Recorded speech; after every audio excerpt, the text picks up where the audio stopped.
اعوذ باللہ من الشیطان الرجیم بسم اللہ الرحمن الرحیم۔ السلام علیکم 6 کلاس۔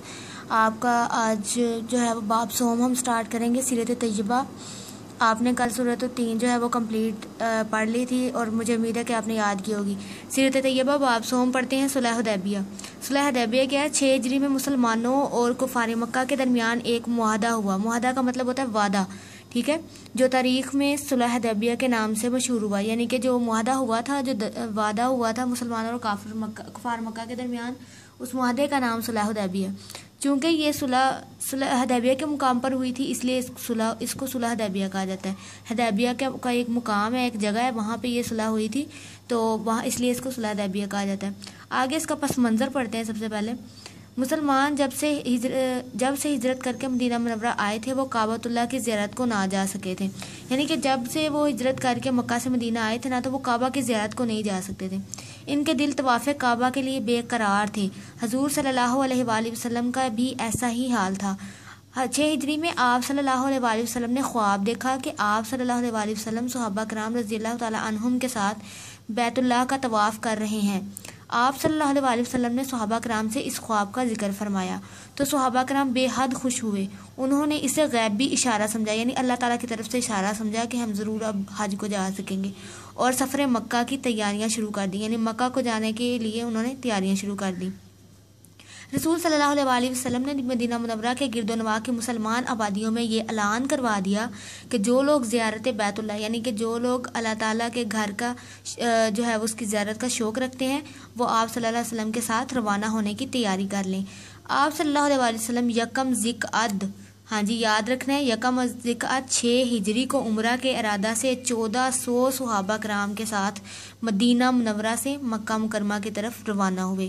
چونکہ آپ صلی اللہ علیہ وآلہ وسلم کا ارادہ خالصتاً عمرہ کا تھا، ٹھیک ہے، عمرہ کا ارادہ تھا، اسی لیے اعلان فرما دیا کہ کوئی شخص مسلح نہ ہو، صرف تلوار ساتھ ہو، اور وہ بھی نیام کے اندر، یعنی کہ کوئی شخص اپنے ساتھ اسلحہ وغیرہ نہ لے کے جائے، صرف تلوار آپ کے ساتھ ہونی چاہیے، اور وہ بھی نیام کے اندر ہونی چاہیے۔ آپ صلی اللہ علیہ وسلم صحابہ کرام رضی اللہ تعالیٰ عنہم نے قربانی کے جانور ساتھ لیے، احرام باندھا اور مکہ مکرمہ روانہ ہو گئے۔ آپ صلی اللہ علیہ وآلہ وسلم معروف راستوں سے ہٹ کر انجان راستوں پر ہوتے ہوئے، یعنی کہ جو راستے مشہور و معروف تھے نا، ان راستوں سے ہٹ کر جو انجان راستے تھے، جو مطلب کہ جن کو کوئی کم ہی جانتا تھا، ان راستوں پر ہوتے ہوئے مکہ مکرمہ سے ایک منزل کے فاصلے پر حدیبیہ کے مقام پر جا پہنچے، یعنی حدیبیہ سے مکہ جو ہے وہ کچھ ہی فاصلے پہ تھا، تو وہاں پر جا پہنچے۔ مگر قریش مکہ نے مکہ مکرمہ میں داخلے کی اجازت دینے سے انکار کر دیا، یعنی کفار مکہ، قریش مکہ جو تھے، انہوں نے کیا کیا، مکہ مکرمہ میں داخل ہونے سے مسلمانوں کو انکار کر دیا، انہوں نے اجازت نہیں دی۔ پھر کیا ہوا جی؟ حضرت عثمان غنی رضی اللہ تعالیٰ عنہ کی مکہ مکرمہ روانگی۔ قریش مکہ کی سرکشی اور ہٹ درمی دیکھ کر حضور صلی اللہ علیہ وسلم نے حضرت عثمان رضی اللہ تعالیٰ عنہ کو اپنا سفیر بنا کر اہل مکہ کی طرف بھیجا تاکہ وہ کفار مکہ کو سمجھائیں، ٹھیک ہے، مسلمان جنگ کے ارادے سے نہیں بلکہ صرف بیت اللہ کی زیارت کے لیے آئے ہیں، یعنی کہ آپ نے حضرت عثمان سے کہا کہ ان کو بتائیں جا کے کہ مسلمان ان سے لڑنے یا کسی جنگ کے لیے نہیں آئے، بلکہ مکہ کعبۃ اللہ کا جو ہے وہ طواف کرنے کے لیے آئے ہیں۔ حضرت عثمان رضی اللہ تعالیٰ عنہ 3 دن تک قریش مکہ کو سمجھاتے رہے، مگر ان پر اثر نہ ہوا۔ آپ صلی اللہ علیہ وآلہ وسلم اور تمام صحابہ رضی اللہ تعالیٰ عنہم حضرت عثمان رضی اللہ تعالیٰ عنہ کی واپسی کا انتظار کر رہے تھے کہ افواہ پھیل گئی کہ کفار مکہ نے حضرت عثمان رضی اللہ تعالیٰ عنہ کو نعوذ باللہ شہید کر دیا، یعنی کہ انہوں نے یہ افواہ پھیلا دی کہ حضرت عثمان جو تھے گئے تھے کفار کے پاس، تو انہوں نے آپ کو شہید کر دیا۔ بیت رضوان، بیت کا مطلب ہوتا ہے وعدہ، رضوان یعنی کہ جو صحابہ کرام سے بیت لی تھی۔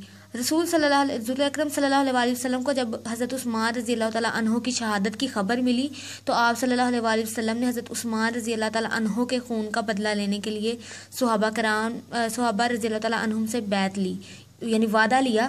صحابہ رضی اللہ تعالیٰ عنہم نے انتہائی جوش و جذبہ کے ساتھ بیعت کی، یعنی وعدہ کیا۔ حضور صلی اللہ علیہ وسلم نے خود اپنے دستے مبارک کو حضرت عثمان رضی اللہ تعالیٰ عنہ کا ہاتھ قرار دے کر حضرت عثمان رضی اللہ تعالیٰ عنہ کی طرف سے بھی بیعت لی، یعنی کہ ان کی طرف سے بھی وعدہ لیا۔ آپ صلی اللہ علیہ وسلم بیعت کے وقت ایک درخت کے نیچے بیٹھے تھے، اس بیعت کو بیت رضوان کہا جاتا ہے، ٹھیک ہے، ایک درخت کے نیچے بیٹھے تھے اس لیے اس کو بیت رضوان کہا جاتا ہے۔ بیٹا یہاں تک آپ کی ریڈنگ آج آپ نے کرنی ہے، ٹھیک ہے. اس کے بعد اس کے اندر سے 1 سے 3 تک short question, reading short question بنتے ہیں. ٹھیک ہے. آپ کے نوٹس کے اوپر آپ کو وہ ریڈنگ کویسچن جو ہے وہ دیے ہوئے ہیں، تو آپ